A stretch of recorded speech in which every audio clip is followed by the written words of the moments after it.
ഓം ശ്രീനാരായണ പരമഗുരവേ നമഃ. വിശാഖഷഷ്ഠി മന്ത്രം 9. യാഗാദി കൊണ്ടും അഭിയോഗാദി കൊണ്ടും അരിയോഗാപനോദമതിലും വേഗാലഘു വിഷയഭോഗാശ തന്നുടെ വിയോഗായ യജ്ഞമഫലം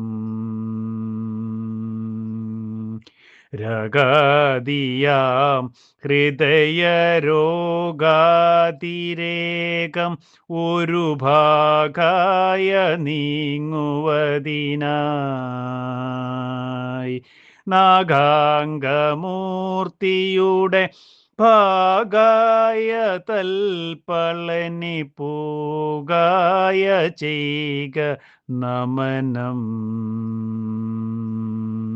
ഓം ശ്രീനാരായണ പരമഗുരവേ നമഃ. ശുഭദിനം, സുപ്രഭാതം. ഏവർക്കും വിനീതമായ നമസ്കാരം. വിശാഖഷഷ്ഠി മന്ത്രം 9 വരികളിൽ ഉള്ളടങ്ങിയിരിക്കുന്ന അർത്ഥം എപ്രകാരമാണെന്ന് നമുക്ക് നോക്കാം.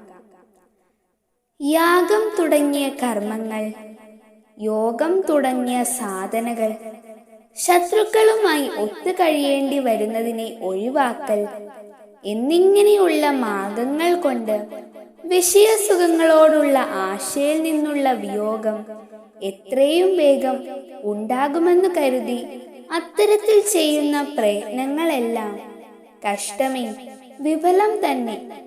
രാഗം തുടങ്ങിയ മാനസിക രോഗങ്ങളുടെ ആധിക്യം ഒരു വശത്തേക്ക് മാറിപ്പോകുക എന്ന ലക്ഷ്യം വെച്ചുകൊണ്ട് പാമ്പിനെ സ്വന്തം അടയാളമാക്കി തീർത്തിരിക്കുന്ന മൂർത്തിയായ ശിവന്റെ ഒരംശം തന്നെ ആയിരിക്കുന്നവനും പളനിമലയുമായി എപ്പോഴും യോജിച്ചിരിക്കുന്നവനുമായിക്കൊണ്ട് നമസ്കാരം ചെയ്യുക.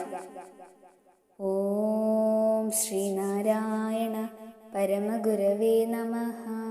ഓം ശ്രീ ശാരദാംബികായേ നമഃ.